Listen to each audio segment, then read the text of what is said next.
Growing up, my dad's response to storms was always very confusing to me. We lived in an area that was prone towards rainstorms, thunderstorms, tornadoes.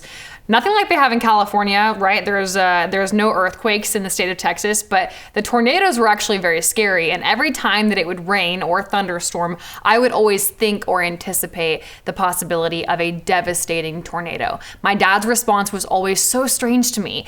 It was like the clouds could become so dark and scary, the winds would pick up, it would be loud and blustery, and my dad would walk outside to stand right in the middle of it and look around. It was almost like he was like excited or interested or something. In a moment where I thought this is a moment for fear, my dad actually had lots of peace. He had interest even. He would like look up into the clouds, out into the distance. And this response I have now come to adopt in my life in a different kind of storm. I want to take you for a second to a Psalm of David, Psalm chapter 16. This is a song that's different from his other songs. David wrote many songs, many prayers. In some of these prayers, he seems devastated. In some prayers, he seems doubtful. In this prayer, David actually seems determined. He feels settled to me. He feels confident. And his first line, the only line we're going to talk about today, is this. He says in his first verse, Psalm chapter 16, "Keep me safe, my God, for in you I take refuge." Another version would say, "In you I trust." Keep me safe, my God. Not a question, just an instruction. Keep me safe, my God, comma, for in you I take refuge. In you I trust. Like a predetermined, already decided upon statement.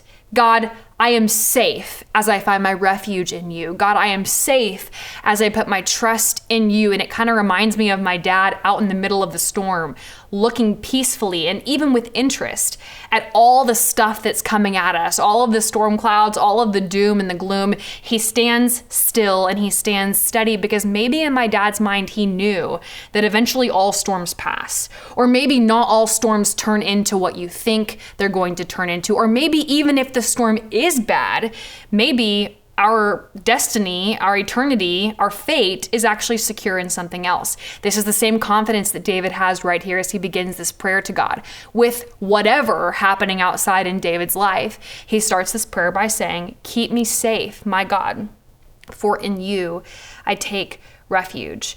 We can trust in God.